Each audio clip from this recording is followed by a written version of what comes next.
Welcome into a very happy edition of the Demon Huddle presented by the Cross Financial Group here on YouTube. I'm Jason Pugh, along with Northwestern State head football coach Blaine McCorkle. And Coach, we're going to get this out of the way real quick because I know you talked about it Thursday night / Friday morning by the time I think you got to the podium. We won't talk about the past, but we will talk about Thursday night and what that meant.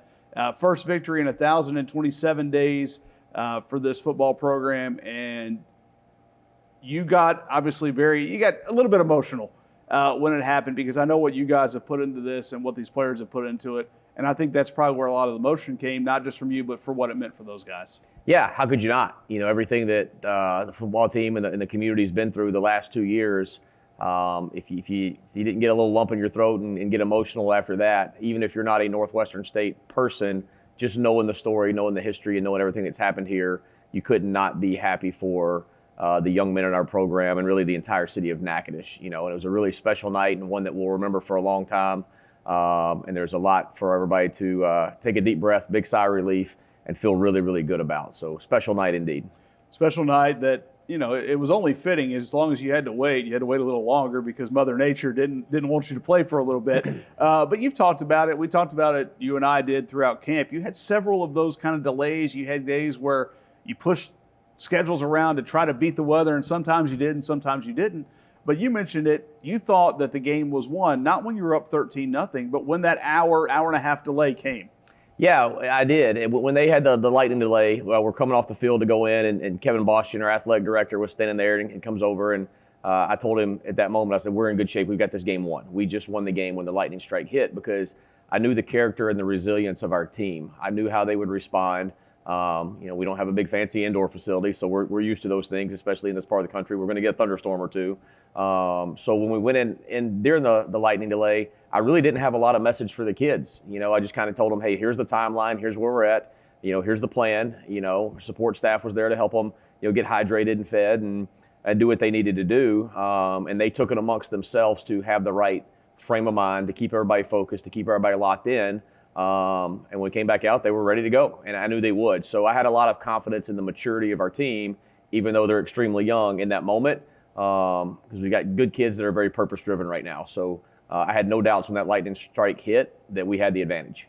Well, let's talk about another bit of adversity came in that third quarter. You're up 13-0.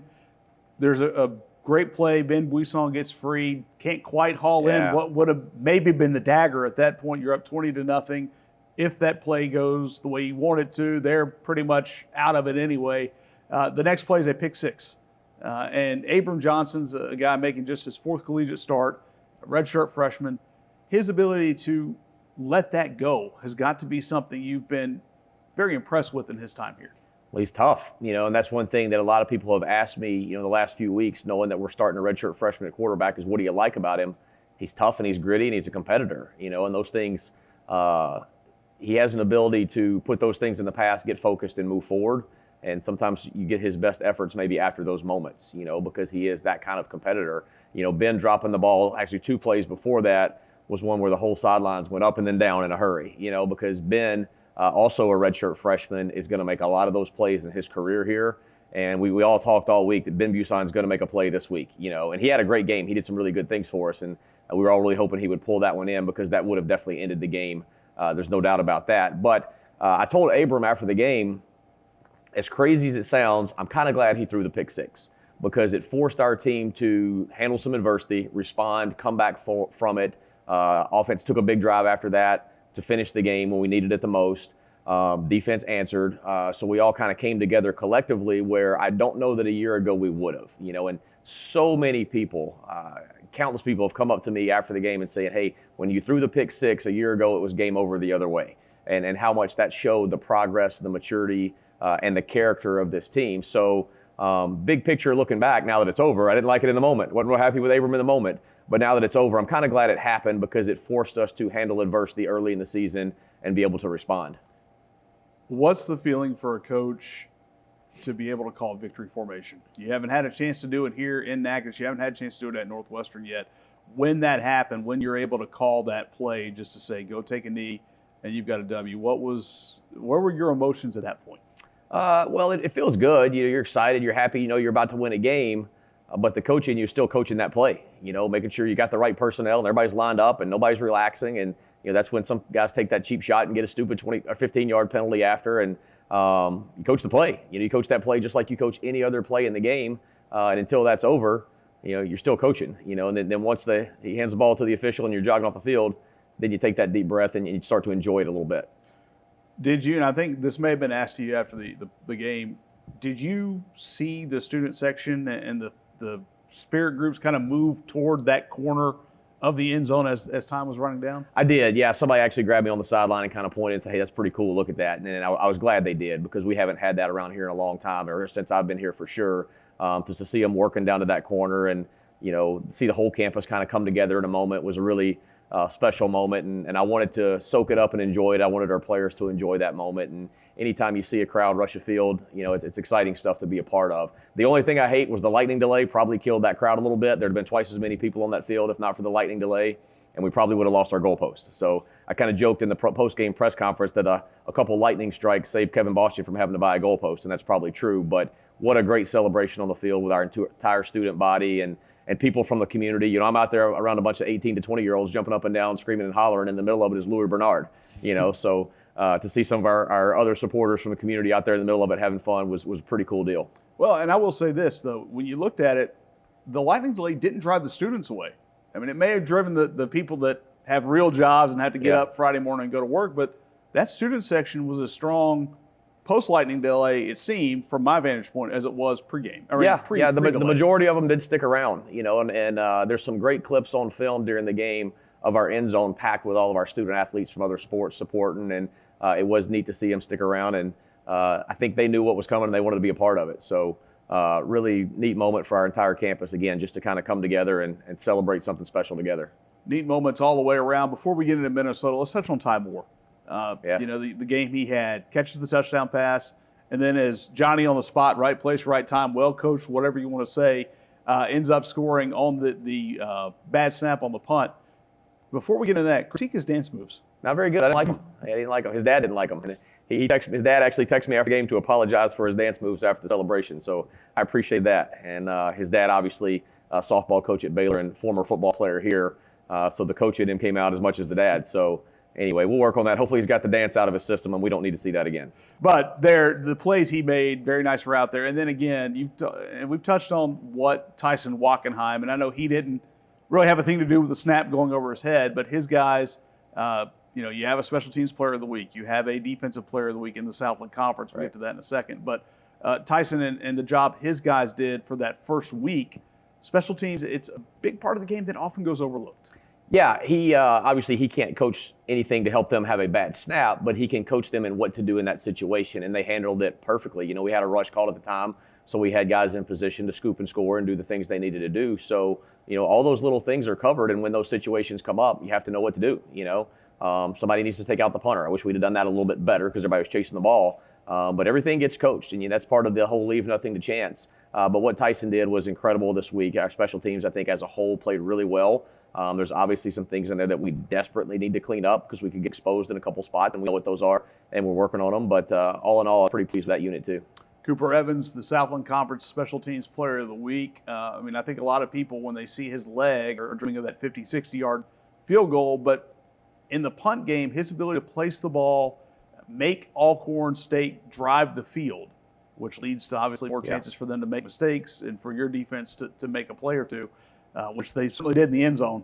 But when that flips the field, it's disheartening for an offense. Yeah, he put 3 inside the 20, which is incredible. Anytime you can force the offense to start their drive deeper, the percentages of them scoring goes less and less and less. And Cooper did that and gave us an opportunity to let our defense go out there and play fast and free and did a tremendous job. And he's been a great asset for us, and he does have a big leg, and he is our long field goal kicker. We gave him an opportunity there late, and he didn't make that one. I know he's really disappointed himself in that, but he's going to have his opportunities on the field goal unit as well to hit some big kicks. But talented young man, and we're glad he's here. He's got 4 years to go, just like everybody else on our roster. He's got 4 years to go, so I think people get used to seeing his big leg for a long time around here. Fernando Washington, the other award winner, junior linebacker. I know you'd love to have him for 4 more years, but You talked about it before this season. He's quickly become one of your favorites, and He is. I think everybody that watched it now knows why. Yeah, he's a fun football player, not because of his talent and his play, but the way he carries himself. Every day he comes on that field with a smile on his face and in a good mood and showing up to work. He loves his teammates. He loves being at Northwestern State. And, I told Gary Reasons 2 or 3 times leading up the game, you're going to enjoy watching that guy play. And I think now we all see why. He's fast, he's physical. He plays the game at linebacker the right way, and I'm glad he's with us. He was a great pickup for us this year. And as a junior, he's got 2 to go, but fun football player for sure. Really excited for both of those 2 guys to get conference awards this week. I don't know if we had any last year that I can remember, maybe one. But really, really great honors for our program and speaks to the fact that we are moving forward and growing this thing. The 2 plays in the end zone talked about, and this is something Brad Welburn and I were talking about before we got in here. Do you know what's happened on 4 of your last 5 interceptions as a defense, or where they've come? I don't know. Help me out. In the end zone. In the end zone. So there you go. That's right. Going back to the McNeese game last year when Caesar had one, Antonio Hall had one at HCU, and then obviously Antonio probably should get a half. That's right. For the one that got tipped. So they got on SportsCenter top 10. I'm sure he's happy about that. But then Caden Mackey's remarkable one-handed interception, and even though they haven't necessarily always been technically red zone interceptions, they're doing what they're supposed to do as the field shrinks. That's right. The bend but don't break is an old adage as there is in defense, but it's true and it's real. Until they cross the goal line, it doesn't matter what they do. They can march up and down the field all they want, but until they cross the old alumni stripe there, as people like to say, there's no points on the board. So just keep fighting, truly keep playing the next play. And that's a mindset that they've got to have, and they're doing a great job with that. And excited for those guys. The play that got on SportsCenter was incredible. As fun a play as you'll see anywhere. So excited about what those guys are doing, and that's a unit that's only going to get better as the year goes. I think they did some really good things, but I think they would all be their biggest critique and tell you that there were still a lot of things in there they've got to improve on, and I think they will. When you look at it now, you were part of something. When you came in, you said the one conference you had not coached against in the FCS level was the Southland. You got that out of the way last year. You're going to be part of history this weekend. The entire team will. First game against a Big Ten opponent, going up to Minnesota, stepping up to that Power 4 level, first of back-to-back Power 4 games. And you've talked about it. This is arguably the toughest non-conference schedule maybe in school history when you add the 2 very solid SWAC teams around the 2 Power 4s. But starting that Power 4 road trip this week in Minnesota, and the Gophers had a very tough opening game against Buffalo, but came out on top. They've got a young quarterback, and kind of similar situation to you guys.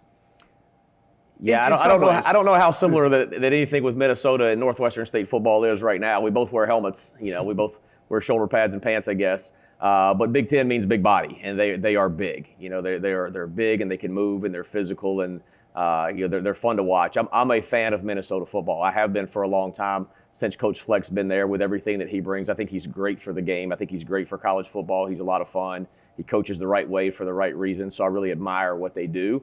And I love their style of play. They're big, they're physical. They play Big Ten football. Myself growing up as an offensive line coach, I'm an SEC homer, always have been, being at LSU and growing up in the Deep South. So I'm always going to be an SEC guy. But growing up as an offensive line coach, I always thought the mountaintop for an offensive line coach was to be a Big Ten offensive line coach. That's where it's at, because those guys up there, they're big, they're physical, and they just beat you up, man, and they're fun to watch. So it'll be a great challenge for our guys. It'll be a great trip. A lot of our guys have never been north of Little Rock, so they're not even sure where Minnesota is on the map, half of them. So it'll be a good trip. We got our work cut out for us, and we're going to go play hard. And I think the thing that people mess up in FCS football is they don't try to go win the game. Let's go win the game, right? So there's going to be 60 minutes on the clock, and it starts at 0. Let's go play, And I think in my time, I've been a part of 17 FCS to FBS games. I've won 2, which is actually a lot, by percentages. And I think that's where people mess it up is they're like, oh, let's just go play hard and let's just throw some trick plays and let's just, get our check and get out of there. But that's not what the game was designed to be. Go up there to win the game and see what happens. I mean, what do you got to lose? So I'm excited for our kids to have an opportunity to play against a Big Ten opponent, play in a big crowd, loud environment, beautiful stadium. I think it's the newest stadium in the Big Ten. I think Northwestern, maybe, I don't know if theirs is finished or not. Theirs is newer now. But awesome facility, and it'll be a lot of fun for our kids. And we're going to go up there and see what those big guys got. And they are big. Yeah, outdoors in September in Minneapolis is probably usually a lot nicer than outdoors in Louisiana. Yeah. Their September weather is our Christmas weather. So our guys will be excited about that too. You talked about it, though, and there's no longer the divisions in the Big Ten. So the Big Ten West is scrapped. But that old Big Ten West, I say old Big Ten West, Yeah. last 10 or 12 years when it was Iowa, Wisconsin, Yeah. Minnesota, Nebraska, that had to be an old O-line coach's dream. It's a dream. It's fun to watch. It's fun to watch. And, yeah, it's be exciting to see those guys in person and watch them work. And just watching the film yesterday is just, I don't know. I watched the other side of the ball probably as much as I ever have yesterday, because I just kept watching that offensive line play. It's really neat and it's fun, and that's kind of where the game's at. And they got a lot of tight ends in there. The big tight ends do a good job. Their quarterback's bigger than our tight ends, you know. Yeah, it's exciting stuff and it's fun to watch, and it's great for our coaches to have an opportunity to turn on those films too and learn and study and kind of match wits against guys at that level. So there's a lot of good that can come out of it. Coach, as always, we appreciate your time, and we'll be back with offensive coordinator Carson Stewart as we return on the Demon Huddle, presented by Cross Financial Group here on YouTube. Super One Foods is proud to be named the official grocery store of the Northwestern State University Demons. No matter where you gather to watch the game, we've got everything you need at Super One Foods, all at super low prices. Plus, you can order online and enjoy same-day pickup with our convenient curbside service. Talk about a game changer. Score big when you shop at Super One Foods, your official NSU Demons grocery store. Welcome back to the Demon Huddle, presented by Cross Financial Group, joined now by Northwestern State offensive coordinator Carson Stewart. And Coach, welcome back to the world of the OC ranks, and welcome to 1-0. Pretty amazing night last Thursday night, and I know you were up, so you got kind of the bird's eye view of everything, especially toward the end. What was that like to see it from up above? It was awesome. Being removed from the sideline, you kind of miss that energy, but you could hear it. You could most certainly hear it, and I was chomping at the bit to try and get down there as fast as possible. It was a great night. I assume you didn't wait on the elevator. I did not. We pressed that button as fast as we could and got down there lickety-split, so it was fun. When you look down there, ask Coach the same thing. You know, you've got that. For those of you who don't know, it's on the sixth floor there. You're on the very top of Turpin Stadium. Could you see, and obviously as the defense was kind of winding everything down before the victory formation, could you see everyone gathering in that corner of the end zone? And I guess that had to drive you to get down even faster. Yeah, no doubt. I mean, you're still in tune to the game and what's going on and what could occur. Do we need to call a play, or can we get into victory formation? But, out of your peripheral vision, you can see that group kind of by the student section in the tents down there, the alumni and other sports. I mean, baseball, track, basketball, volleyball, softball, they were all down there, soccer, getting ready to rock and roll. And that was pretty cool to see. For you guys, I mean, what was, for you personally, can I ask Blaine the same thing? And we could go through 1 to 105 on the roster and talk about what this meant. But you guys that came over here, especially you, and we'll talk to Coach Connor after this, but, you guys came with Blaine. I know he's had a vision for this place, one that you all share. It's his vision, but everyone pitches in. What did Thursday night mean for this group that's been here since November, December of 23? I don't know that you could put it into words because it's been a long time coming. But you look into the eyes of the young men in this program when that clock struck 0. I mean, that's a moment that me personally, I'll never forget. All the work that was put into that one game, you have to do it every single week after that. But man, that moment was just really priceless. When you look at it, Myon Hicks's name was one that was bandied about just about any time the offense was talked about this offseason. Second play of the game, 51 yards. We'll get into some statistical things here in a moment, but that play at that moment, what did that mean for, in terms of waking this team up? You're already pretty juiced, but it kept the adrenaline level high. Yeah, I mean, you're exactly right. We were all very juiced coming out of the locker room, but that juice now has to carry over to the schematics and the execution on the field. And that second play, it did just that. So now we felt like we were ready to rock and roll again. It's like, all right, in the high red zone, let's call a play, get this thing rolling. For you guys, that is the second time in 2 years your opening drive has had a 50-yard rush on it. Last year was Kenneth Lacey going all the way to the house at Tulsa. But obviously getting out there and setting that tone, and with a young offensive line to get them going. I know you want to get them lathered up. You ran first play of the game, let them hit somebody. Is that part of what goes into that with that offensive line? Get them engaged, get them ready to go? Yeah, I think it's all about confidence. And the sooner you can do your bread and butter things, like we kind of did those first 2 plays there in that drive, it gave them all confidence. We've been wanting to hit somebody else for months on end now, and they got that opportunity, play 1 and play 2, and that just steamrolled throughout the rest of the momentum in the first half. Ty Moore gets the touchdown catch to cap that first drive. Big moment for him as a senior, and we already had Coach critique his dance move, so we won't get into that.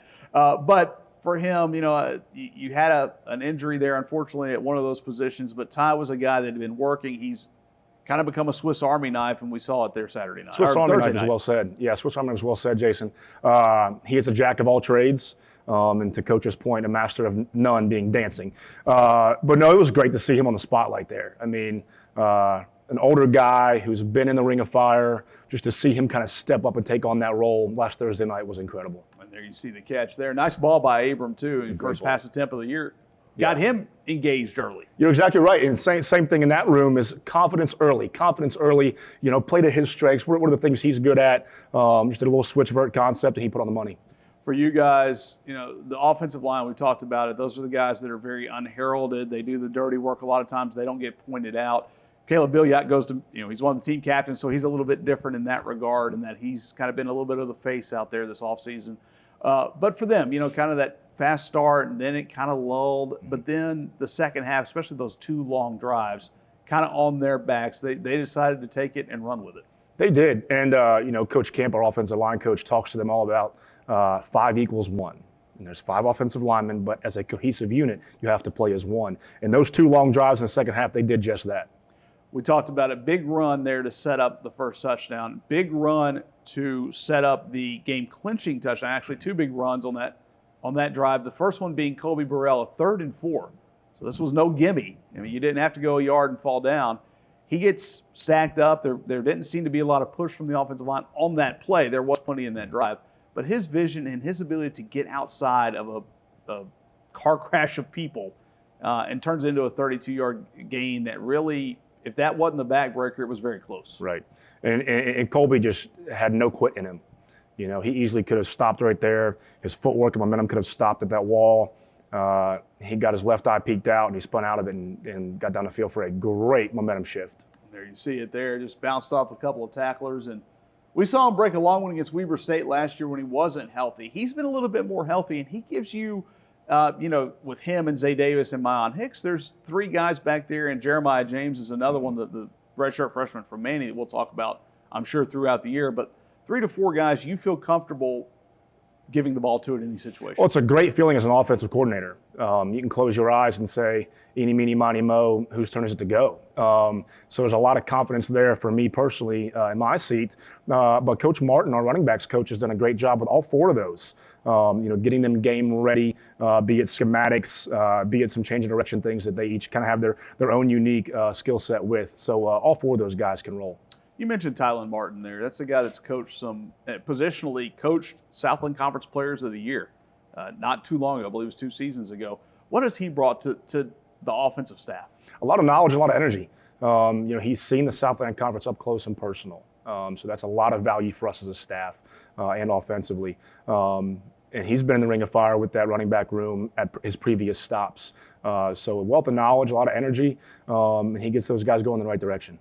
When you've been able to look back at the film, was there anything you thought turned out better than maybe you thought from a naked eye view? Maybe not better. As you look back at the film, there are some things that we had to clean up, first and foremost. Win's a win, great. But there's always something to improve upon. I think just overall, our physicality and our level of effort and energy was really encouraging to see week 1. For you guys, how do you keep that juice going? We talked about, okay, it's one thing to come out and go from 60 minutes on the clock to 0. Now, how do you do it from week 1 to week 2? And we'll get into what the challenge week 2 brings in a moment. Yeah, I mean, you got to check yourself every day. When you wake up in the morning, you put your feet on the floor, you don't really have a choice. It's go, go, go, go, go. And I think the constant continual improvement model that Coach McCorkle and our staff kind of talk to our guys about every day is very real. That we haven't done anything spectacular. We have not made it anywhere yet. You got to keep going. You got to keep going. You got to keep going. And every morning we have to make the decision consciously. Well, you'll get up and go a long way Friday. You'll fly up to Minnesota, get ready for a Saturday 11 a.m. kickoff, which that'll be a body clock shock for a lot of people, although you did go in the mornings during camp, so maybe not as much for them. But when you look at going and facing a Big Ten team, first Big Ten opponent in school history, so you'll be part of history. What do you see from the Gophers aside from size? Yeah, I mean, first, what a great experience for our players, for our program, to go up into Big Ten country where they're big, they're strong, they're fast, they're physical, technique-driven, fundamentally sound. It's an exciting experience to be a part of. Now we should go up there and execute. You know, they have all the building blocks up there. They do a lot of things the right way. You know, Coach Fleck's been there for 9 years now, so he's got his culture and foundation laid right. Now we got to go up there and execute. For you guys, what is, you know, you've been part of, I'm sure, some non-equitable games, whether it's small school to big school, vice versa. When you're the FCS level team in an FCS FBS matchup, Coach talked about you go out there, you still go out to win the game. I mean, how do you? Is it nothing really changes aside from who you play Saturday? No, I mean we're still coaching our guys hard, still game planning. You know, everything's same in that process. You just have a different size in front of you, and size is a good thing if you use it the right way. We just have to be on our P's and Q's. You know, cross our T's and dot our I's all week long. Coach, we appreciate your time. I guess you were here last year, so it wasn't your debut here, but your debut as offensive coordinator went very well. 1-0 as the NSU OC. We'll see if you can make it 2-0 up in Gopher country. And when we come back, we'll wrap things up with a visit from Matt Connor, Northwestern State defensive coordinator. You're watching the Demon Huddle presented by the Cross Financial Group here on YouTube. Whether it's in the trailer, behind the camera, or on the air, NSU has a place for you. Learn the ins and outs of an ESPN broadcast while getting a full-fledged education in sports media or broadcast journalism. Northwestern State University. New media, journalism, and communication arts. Learn more at nsula.edu/new media. Welcome back to the Demon Huddle presented by Cross Financial Group here on YouTube. Joined now by Northwestern State defensive coordinator Matt Connor. And Coach, your unit had a heck of a debut in the 2025 season. Really only gave up 3 points when you get, well, it was only 3 points, and that was on a short field in a 2010 win against Alcorn. And we'll get to their performance in a bit, but let's talk the emotions of Thursday night and what that was like. We've talked to Coach McCorkle, we've talked to Coach Stewart. For you, what were those emotions like when the clock hit zero? It's awesome. I mean, we all get in this because we're competitors and we like to win, and it's been a while since we've been able to experience that. But, you know, I think for me, you know, getting to see the players experience that. I'm going to coach this game for a long time, good Lord willing, you know, but the NCAA only allows those guys to play they have a certain window they can get that done in, and seeing guys like Danny Sears and Antonio Hall and Keyshawn Reed, and I can keep naming them, who decided to stick with this thing in that limited window and have a vision and believe in it, to get to see them experience that. That's why you do it. It's funny you mentioned Danny Sears, because I went down there and got to see Danny after the game, and obviously see a lot of those guys, but he really is one that it feels like everyone from 1 to 105 on that roster deserved a chance to win. But a guy like that, it maybe hits a little harder. And again, you mentioned the Antonio Halls and the guys like that. Danny's been here. This is his 4th year. He redshirted in 2022 when the team did win 4 games. But this is his first chance in 3 years to be part of a win on a field. And it's a special moment for a guy whose family is so intertwined with Northwestern football. Well, it's so special for him because, you know, being a football player at Northwestern State is so special to him. I mean, it means so much more to him than just anybody you bring in off the street. You know, with his dad and his history and his brother being here. You know, this has been his life. You know, to be a Northwestern State football player and to get to hug him after the game after so long, and finally getting to see his reaction after a win. That's all I needed to get up and go the next morning. So. Yeah, there were a lot of emotions that came out on that field Thursday night from, I think, everybody. And it was, you know, Coach had not a tough time, but you could see him catching the post-game interview a couple of times. And it was great to see. But for you guys, and Danny's running mate now next to him, Fernando Washington, great debut for him, named the Southland Conference Defensive Player of the Week. And Coaches McCorkle has talked about him so much throughout the offseason and how much he has just grown to be one of his favorite players. Everybody can see why. Just get him to work on that tip ball, and he'll be all right. Yeah. Dropped one there. We wish, obviously, we had it, but that's not taken away from anything he did performance-wise on Thursday. And just, the player that he is and the person that he is every day. If you think you're having a bad day, go find Fernando Washington. He'll cheer you up pretty quick. Just as his energy and the way he approaches, not the way he approaches life and football. It's really contagious, and I'm really, really glad that we got him here over the offseason. Told Coach this, going back to last season, last 3 games, you have 5 interceptions. 4 of them have something in common. Do you know what that is? I cheated. I was in here listening to the show earlier, so I do. I probably wouldn't have without that. Well, 4 end zone interceptions. I mean, that's something, when the field shrinks, we talked about it with Coach, but when that red zone, or really about the 25 in, I guess, for, you see a lot of balls. Yeah. I think a couple of them were the 27 or so where they were thrown from. But the job Antonio Hall did, yes, he didn't get the pick. He did have one against HCU in the end zone to the end last year. But he gets half of one for tipping the ball to Christian Williams, at least on our stats.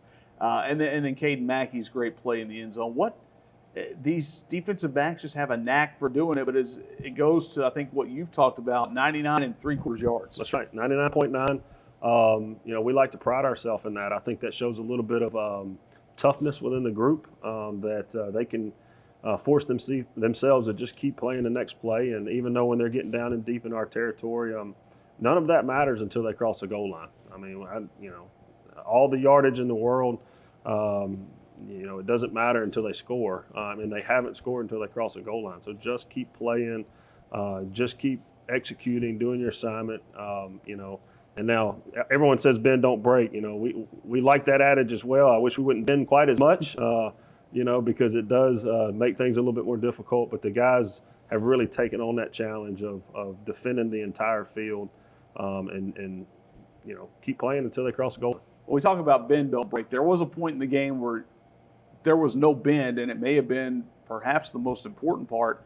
After the pick six, there was the fumble that was ruled a fumble. Replay maybe would have overturned it. It stood. Your defense stands up and forces a very long field goal that Alcorn did make. Kid had a howitzer for a leg there, banged it through, but no bend in that one. That one stiffened at the right time. Yeah, they did a really good job on that particular drive. And, my message to them before we took the field on that drive was there's no pressure in this moment, because all you have to do is what you've been doing the entire game. Don't think just because, they started the drive down here deep that we have to tighten up and feel all this pressure. I mean, you've been playing great defense the entire game. Just go out and do that one more time. And they did. We actually backed them up on that drive to force a little bit longer field goal than it would have been. I was really proud of how they handled that moment. We've talked about guys that have been here, and obviously week one, and we talked about one that hadn't in Fernando Washington, but it wasn't just him in terms of newcomers. You're rotating in several, and I think one of the pivot points that you look at one of those is guys like Preston Hickey and Javian Council, and Tyler Lewis is back, but he's kind of sandwiched in between those two at that nose tackle rotation. But those new guys coming in and adding what they did to a group that I think we saw at times last year play very well. I mean, you stood up very well in a loss at Nichols. You stood up very well in a loss at SEMO, 2 of those teams that were top 25 level teams, and you held them to 39 total points in those 2 games. But this year, those new guys, along with the Caden Mackeys, the Antonio Halls, who are now looking to take and may have taken part of that next step. Yeah. Having those guys as an addition on the offseason has been great. You mentioned Preston Hickey. He was actually in-house, one of our co-players of the game defensively. He did a really good job last Thursday night of being in there and just being a presence in the run game.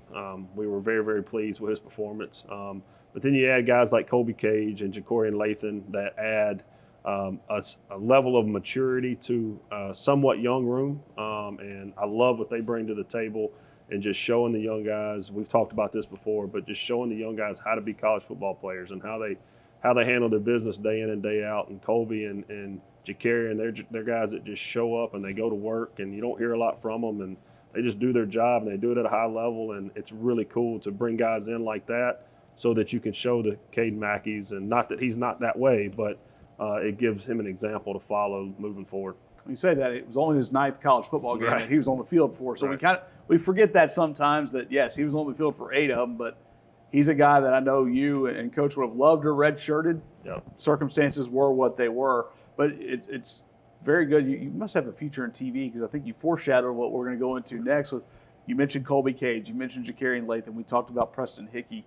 Those three guys, Javian Council, another one, those are four guys who have been at the FBS level, and now you're going to step into back-to-back Power 4 opponents starting Saturday in Minnesota. And Coach talked about it. Obviously, you said you were here listening.